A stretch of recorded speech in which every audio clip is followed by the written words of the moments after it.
আমার বয়স যখন 41 বছর, আমার বয়স এখন 44 বছর। আমি 1981 সালে জন্মগ্রহণ করেছি। তাহলে আমার বয়স যখন ঠিক 41 বছর, আমার কোমরে প্রচণ্ড ব্যথা শুরু হয়েছে। আমি প্রথম ডাক্তার দেখাইছি, উনি আমারে বলছেন, হুজুর আপনার বয়স কত? আমি বলছি স্যার 41 বছর শুরু হয়েছে।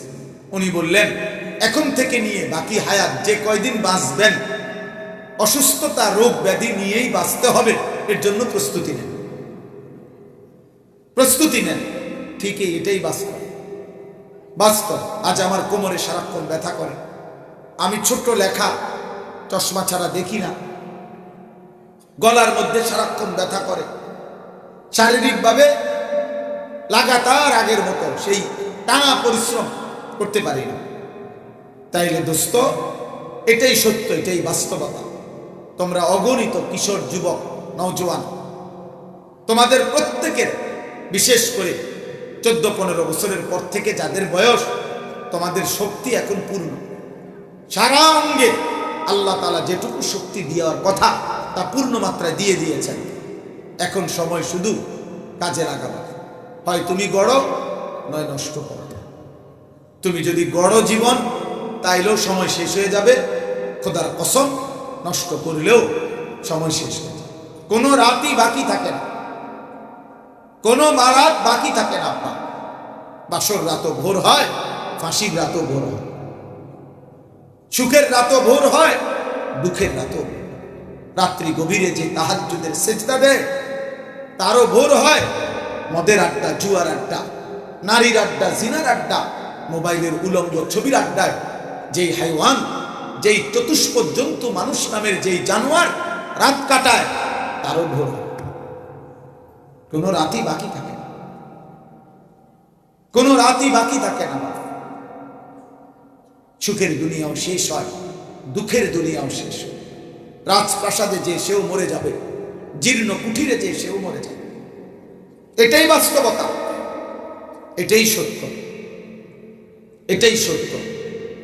অতএব আমি এটা স্পষ্ট প্রথম বলে নিলাম, তোমরা কিশোর, তোমরা নওজোয়ান, তোমরা আগামীর স্বপ্ন, তোমরা আগামীর চেতনা। আজকে যাদের বয়স 60 বছর, স্বাভাবিক নিয়মে ওনারা তোমাদের চাইতে আগে কবরে চলে যাবে। আজকে যাদের বয়স 50 বছর, স্বাভাবিক নিয়মে আব্বা, তারা তোমাদের চাইতে আগে কবরে চলে যাবে। আল্লাহ যদি হায়াত দেয়, আল্লাহ যদি হায়াত দেয়, আশা করা যায় তোমরা আরো 40 বছর, আরো 50 বছর বাঁচবা। তো সেই পর্যন্ত বাবা, যদি মাত্র 16 বছরে, 18 বছরে, 20 বছর বয়সে যদি এক ওয়াক্ত নামাজ পড়তে তোমার মন না চায়, যখন তোমার পূর্ণ সুস্থ সামর্থ্য, তো তুমি 40 বছর বয়সে পরে 50-60 বছর বয়সে কি করবে? এতদিন আল্লাহকে ভুলে থাকলে আর যদি কোনোদিন আল্লাহ মনে না পড়ে, 365 দিন খোদার এক বছরে যে কোনোদিন ফজরের নামাজ পড়লা না, হায় নাফরমান, যদি আর কোনোদিন এই নামাজের কথা তোমার মনে না পড়ে। 10 বছর ধরে যেই নাফরমান সুদ খায়, এই হারাম খোরের ব্যাপারে আল্লাহ যদি বলে যে তোকে আর কোনোদিন আমি আখিরাত মনে করাবো না, গুনাহ থেকে বাঁচার শক্তি দেব না, তখন কোন মিথ্যাবাদী, চরিত্রহীন লম্পট, কোন হারাম, কোন বেবিচারী, কোন মদখোর, জুয়াখোর, নেশাখোর, হায় নাফরমান, লাগাতার গুনাহের কারণে খোদার কসম আল্লাহ তৌফিক ছিনায় নেয়। ওয়ালা তাকুনু কাল্লাযীনা নাসুল্লাহা ফাআনসাহুম আনফুসাহুম। এটা কোরআন শরীফের আয়াত, সূরা হাশরের আয়াত। আল্লাহ তাআলা বলে, বান্দা আমাকে এই পরিমাণ ভুলে যেও না, তুমি আমারে ভুলে যেও না।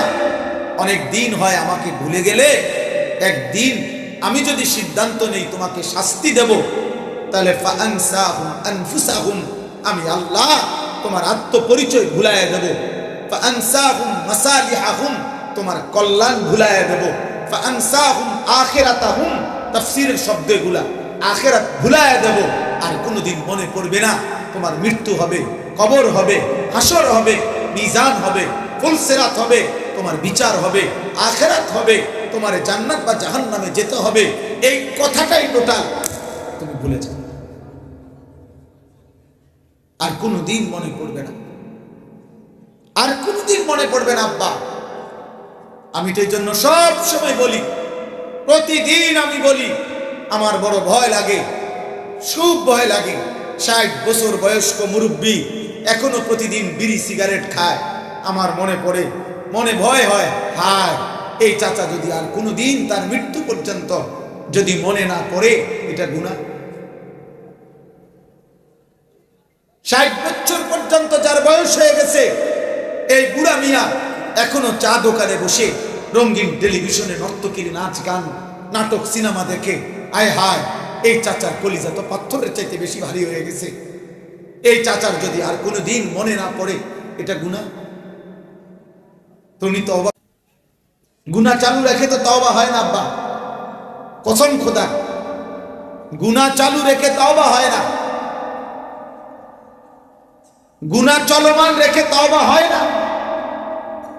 ওয়া আনিবু ইলা রাব্বিকুম, আল্লাহ বলছে বান্দা তওবা করো, তুবু ইলাল্লাহি জামিআন আইয়ুহাল মুমিনুন, আল্লাহ বলছে হে মুমিন তোমরা সকলে আল্লাহর নিকট তওবা করো। ইয়া আইয়ুহাল্লাযীনা আমানু তুবু ইলাল্লাহি তাওবাতান নাসুহা, হে ঈমানদারগণ তোমরা বিশুদ্ধ চিত্তে খাঁটি ভাবে আল্লাহর কাছে তওবা করো।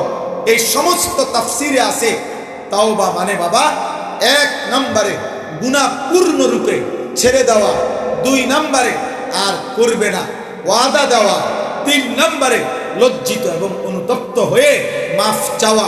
খোদার কসম এই 3টা একত্র হলে গুনাহ আমি ছেড়ে দিলাম, আর করব না মাওলা, দিল থেকে ওয়াদা দিলাম, আমি লজ্জিত মাওলা, মাফ চাইলাম। আল্লাহ বলে যদি এটা আমি ঠিক মতো বুঝ পাই, তুমি দিল থেকে বলো, আসলেই আমি যদি দেখি তুমি গুনাহ ছেড়ে দিছ, আমার গুনাহ করবা না ওয়াদা দিছ, নতুন করে বন্দেগী শুরু করে দিছ, আল্লাহর কসম আল্লাহ বলেন তাহলে আমি আসমান পর্যন্ত গুনাহ 90 বছর না 900 বছরের গুনাহ আমি একসাথে মাফ করে দেব। কিন্তু তওবা তো হইতে হবে তওবার মতো আব্বা, তওবার মতো হইতে হবে। এই জন্য আমি অনুরোধ করছি, জওয়ান যারা, বুড়া যারা মাহফিল আসছেন, আখিরাতের আশা, আখিরাতের আশা। বক্তার জনপ্রিয়তা দিয়ে কি হবে? কিচ্ছু হবে না। আমারে 1 কোটি মানুষও যদি চিনে, আমার কবরের আযাব মাফ হবে না। আমারে যদি 1 কোটি মানুষও চিনে, আপনাদের কারো কবরের আযাব মাফ হবে না। এগুলা ধোঁকা, এই জনপ্রিয়তা ধোঁকা। আমি 4 জন মানুষের সামনে ওয়াজ করছি, আমি 10 জন মানুষের সামনেও কথা বলছি, আমি 20 জন মানুষের সামনেও কথা বলছি, আমি ঘড়ির ঘন্টায় 10 জন মানুষের সামনে ঘড়ির ঘন্টা ধরে 4 ঘন্টা বয়ান করছি। আমি এই সিলেট একদিন মাহফিল কইরা আরেক দিন সিলেট শাহজালাল রহমতুল্লাহর মাজার দেখমু, দেখি নাই তখন জীবনে, আর শাহপরানের মাজার দেখমু। আমি কোথাও থাকবো, কোথাও বসবো, কোথাও এরকম কোনো জায়গা ছিল না। আমি একটা হোটেলে ভাড়া নিয়া, সিট ভাড়া নিয়া তারপরে রাত্রে রয়েছি। খালাস, এ কোনো বিষয় না বাবা। আমি তোমরা যারা 1 ওয়াক্ত নামাজ আজকের সারাদিনে পড়লা না, অগণিত